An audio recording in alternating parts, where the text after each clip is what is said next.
Reka ngusuhuze rero nshuti muvandimwe we udukurikira 5 kuri 5 wahisemo kujya ubana natwe umunsi ku wundi. Reka nkubwire ko rero natwe kuri Mura TV tugukunda rero twifuza kuguhorana. Uri umuntu w'agaciro, uri umuntu w'ingenzi. Wowe utuye mu majyepfo, amajyaruguru, burasirazuba, uburengerazuba ndetse no mu mujyi wa Kigali, mwifuriza kugubwa neza.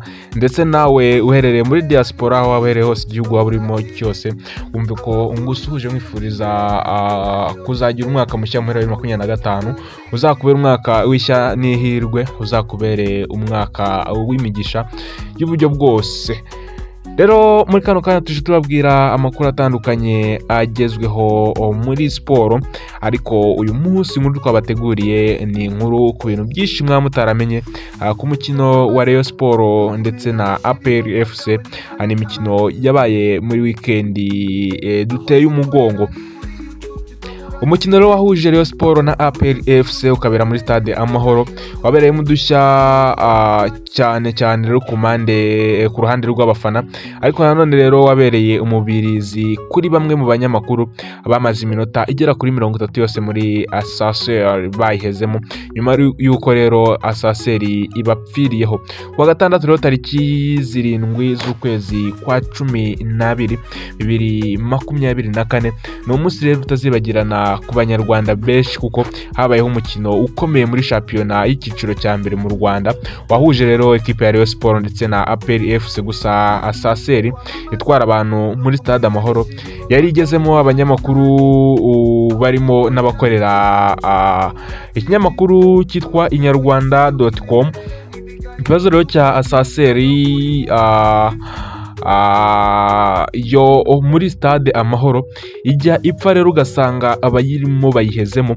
Ntabwo rero ari gishya, dore ko gikunze kuba cyane mu gihe iyi stade yakiriye imikino ikomeye. Amakuru rero avuga ko atari ubwa mbere yari gize iki kibazo.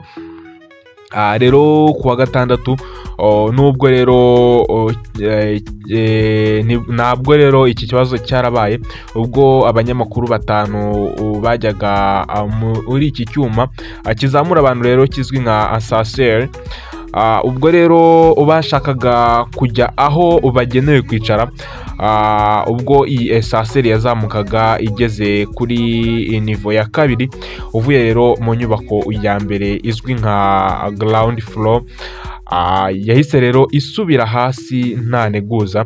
Abanyamakuru barimo imbere bahise rero bakuka imitima, maze umwe muri abanyamakuru w'umukobwa aba nk'ubuze umwuka cyane, ko rero yabwiye abo bari kumwe barimo n'umunyamakuru w'ikinyamakuru Inyarwanda ko asanzwe agira ikibazo cy'umwuka muke. Hakurikiyeho rero gutabaza, niba hakurikiraho ibyo gutabaza, ariko nabyo biba ayubusa. Habura rero utabara, bakanda buto zitabaza zanga kugira icyo zimara, cyane ko rero zasaga n'izisanzwe zidakora n'ubundi. Nyuma rero haje kuza umugabo hanze yayo, yumva rero abasakuza bakubita urugi, yegera rero asaseri abura icyo yabafasha, arikubita aragenda.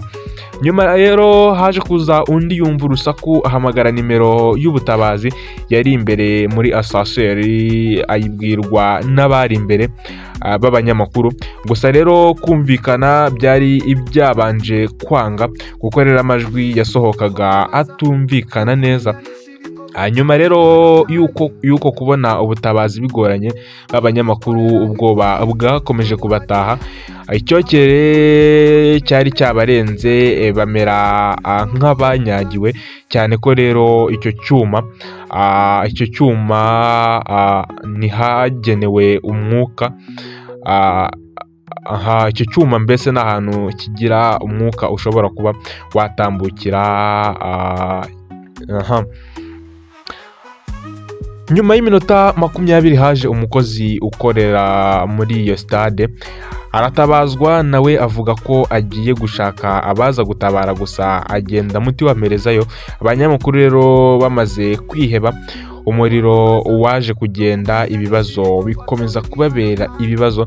Gusa rero ugarutse babona ya asaseri irafungutse. Minisiteri ya siporo ari nayo rero ifite mu nshingano Stade Amahoro yatangaje ko igiye gukemura ikibazo cy'iyi esanseri. Yabitangaje rero ubwo yasubizaga umunyamakuru wa radiyo ndetse na TV10 Kayiranga Ephraim wagaragaje rero ko iki kibazo cya esanseri giteje impungenge. Ku butumwa rero ni mu butumwa yanditse ku rukuta rwa X, aho yagize ati ku yindi nshuro abantu ubongeye guhera muri esanseri ya Stade Amahoro iminota igera kuri 30. Igiteye rero impungenge iyo uyirimo network ivaho, niwatabaza rero uhamagara kuri telefone usibye gutabaza n'umunwa ukubita urugi. Minisiteri rero ya siporo yasubije uyu munyamakuru ko iki kibazo kigiye gukemuka, aho yagize ati turakorana rero n'ababishinzwe kugira ngo iki kibazo gikemuke kandi murakoze. Ibi byose rero biri kuba nyuma y'aho Stade Amahoro itaramara igihe kigeze no ku mwaka umwe yatashywe rero nyuma yo kuvugururwa.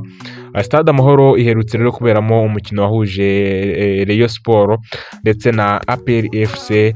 Abareyo rero n'aba APR aya makipe yombi byaje kurangira anganyije ubusa ku busa mu mukino wabereye rero muri Stade Amahoro.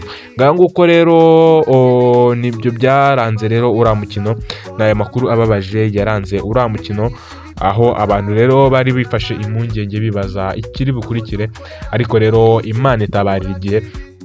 Ngayo nguko rero reka tube dusubikiye ahangaha amakuru yacu, dusubire mu makuru.